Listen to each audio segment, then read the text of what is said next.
Howdy fam, it's Jace. We have found ourselves in some odd and interesting times here with COVID-19, informally known as the coronavirus. I know there's so much content going on about this right now, a lot of which is kind of pushing into those fear buttons that exist within us. I'd like to offer an alternative if you want to kick it with me for a few minutes. This is a brand new time for our world. Nothing like this has existed in known human history. Not just the virus itself and how it's spreading, but the impacts that it already has and will continue to have long after the results, the physical results of the virus have totally chilled out. We have an opportunity. With change always comes choice. We're making choices, of course, all the time, whether we think about it or not. And what I want to encourage you to do right now is to make conscious choice to be a positive participant in how humanity is going to move forward. One of the biggest things that we can do is choose peace, harmony, love, whatever word you put in there, over fear. Yes, take the precautions that are being given. Of course, science exists for a reason. They have a knack at knowing what to do in these situations. So of course, take those precautions. In addition to that, make sure your stress is under control. One of the worst things for the immune system is heightened stress. When you're in that heightened state of stress, your brain is allocating resources to the perceived threat that's happening outside that it thinks it's going to have to do something about. When that happens, the resources aren't going to other parts of your body, namely the immune system and other parts of our cells and structures that keep us healthy. So it might be really hard right now, but keep that stress level down. Some ways to do that are, of course, focusing on breath, being present in the body. Meditation is going to totally be your jam right now if you're up for it. Music, movement, laughter, watch funny movies. If you have pets, snuggle up with them. Just be mindful of that stress. If that means chilling out from watching the news for a bit, get your updates here and there, but don't binge the news right now if stress is heightened for you.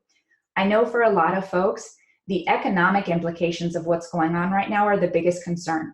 A lot of people are unable to work. Here in my state of Texas, where I live currently, 70% of people cannot work from home. If they're not able to go into work, they're not making money. And that's a problem. Of course, a lot of entrepreneurs who rely on outside business are really in trouble right now as well. So I get it that there are financial implications of lack with what's going on right now, and that might bring up stress. Let me just put this out there that all of that is a perspective. I know with money it's the hardest thing and people are going to get really mad, but believe me, I have gone through my years of up and down and feast and famine. I've worked as a freelancer for a long time. I've worked as an entrepreneur. I am super aware of how scary it is to not know where your next paycheck is coming from, especially if you are living paycheck to paycheck, or if you're like me, how I have been in from time to time, living bill to bill. I get that that's scary right now. If you are a person of faith, lean into that faith that you will be protected and provided for. The universe is benevolent. It is in service to our highest good. It wants the best for us. And if you look around, you'll know that the universe is abundant. Step out in nature if you're living somewhere where you're allowed to do that, or go out to your backyard and just look at how abundant it truly is. We're the only beings that resist abundance. So try to switch your perspective. Try to see those times of abundance in your life. If you're not a person of faith, but you are a person maybe of history and science, then look back and recognize that these things always come back up. The stock market always comes back up. Employment always comes back up. There might be a dip. It might be a really big dip and a really scary one, but it does always come back. So please just keep in mind, this too shall pass. Easier said than done. Trust me, I absolutely know, but it will pass. If you're someone who is doing really well financially and you're able to help others, please do that right now. I know it's scary because everything's up in the air, but we really need to connect and help one another now more than ever. If there was ever any doubt that we are connected as a global community, that has to be dead now. We have to see that we are connected. Nature and life does not recognize lines on a map as borders. We are the human race. We are a species united, and the time has come to be united. So if you have extra finances, please share them. Donate to different organizations that are trying to help out right now. Without school, there are a lot of kids without meals, and there are organizations helping those. There are entrepreneurs and artists and small businesses that are really getting screwed with this right now, not being able to work. If you know one, maybe help them out. Anything could help right now if no money is coming in.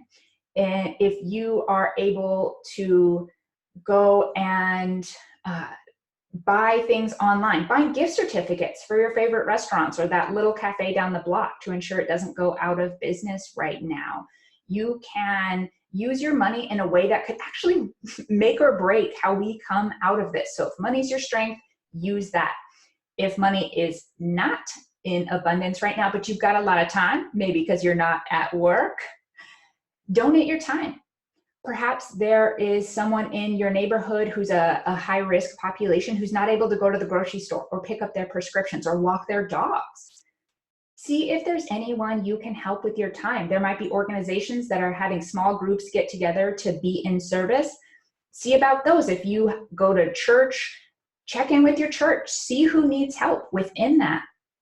If you have family who maybe the parent has to work and they've got kiddos and they can't afford childcare, can you spend some time with the kids, or can the kids come over to you? Find ways to use what you have. If you pray, start praying, whatever that looks like for you. If you're an energy worker, get to work. You know what to do. If you are someone who holds strong in time of crisis, find those leadership positions within your community that you can take right now.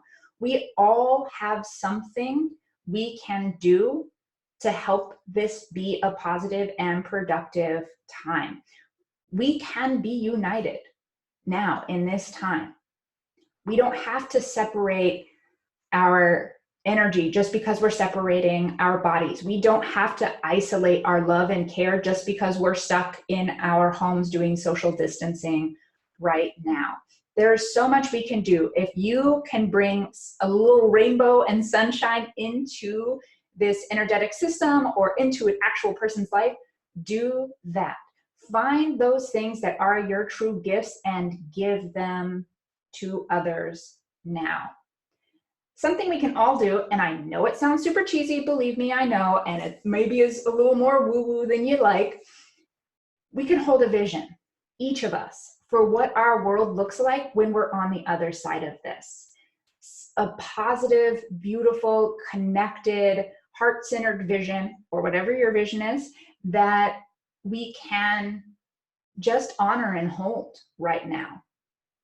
Some people are saying, on the hour, every hour, send some positivity into the world, or hold a vision of health and wholeness for everyone in your life, for everyone in the world. We can all participate in that. And y'all, energy is not woo. It's literally what we're all made up of. It is what everything is made up of, and it does not have any disconnect or distinction. It runs through everything all the time. We really are connected, and we've got to be looking at that now more than ever. Some positive things, some silver lining that is coming out of this time. We are being asked to slow down, to bring it home. to get grounded in what matters to us most. That's really a gift. That is sacred time that we're being given now, where we're not able to be out in the hustle and bustle of everyday life. Spend some time with your family. Spend some time in the silence and stillness. If you've got hobbies or things you've been avoiding because you don't have the time, now you've got it. You maybe aren't going, I was going to join the gym, but now I can't. Oh, darn, and I was really going to do that. Work out at home. Do healthy things for your body. Something that I have a theory around that, we're all really getting in on what's going on today, what's happening in my community, what's happening in the world, what's CDC saying, we're checking in all the time with these things. And I think part of that is the novelty of it. It's something that hasn't happened, so we're interested. We want to stay informed to make sure we're doing the things that we're supposed to be doing, and it's impacting our lives, so checking in on that. There's the fear element. Fear and excitement are the different sides of the same coin. And so that can feel like a little bit of a boost. But also, I think we do feel that connection that exists between all of us right now that is tied to this, weirdly enough, this virus. And the thing is, we want to be connected. Humans are designed to be connected. And now here is this anchor that we're all able to be connected around. Now, it wouldn't have been the anchor I would choose personally, but it's here, and we feel that there's the one thing that we're all tied to, and it feels good. Now, truth is, there's always something connecting all of us, but it doesn't feel that way. We feel separated from one another. We each feel like a separate being, when truly, when we really get down to the absolute truth, we are all one. And we're getting to have a little bit of a taste of that right now. I know it's scary. There are legit reasons to be concerned, but please don't be consumed by that. Use the time in positive ways. Give what you have to give, and hold a vision of a healthy and whole world where we're each divinely protected and provided for in every way we need. Easier said than done, but we can practice. We can practice it daily. We can practice it choice by choice. Do your best to stay in conscious awareness of how you're showing up in the world right now, both physically and also energetically. I want to share with you a beautiful poem by Lynn Ungar that was given to me, and you may have come across it already, but I'm going to share it with you now because it really is a beautiful perspective on this difficult time that we're in right now. It's called Pandemic. What if you thought of it as the Jews considered the Sabbath, the most sacred of times? Cease from travel. Cease from buying and selling. Give up, just for now, on trying to make the world different than it is. Sing. Pray. Touch only those to whom you commit your life. Center down. And when your body has become still, reach out with your heart. Know that we are connected in ways that are terrifying and beautiful. You could hardly deny it now. Know that our lives are in one another's hands. Surely that has come clear. Do not reach out your hands. Reach out your heart. Reach out your words. Reach out all the tendrils of compassion that move invisibly where we cannot touch. Promise this world your love, for better or worse, in sickness and health, so long as we all shall live. We all have a choice right now, today, and in this whole situation as it continues of how we want to participate in the human race and the fate of humanity and how we are showing up, moving forward. I encourage you to take some time and think about that and how you want to consciously choose to participate in this time of connection. I'm going to include that poem in the description in case you liked it and would like to read it or share it with others. Please take care of yourselves during this time. Know that you are being held in your enoughness, just as you are today.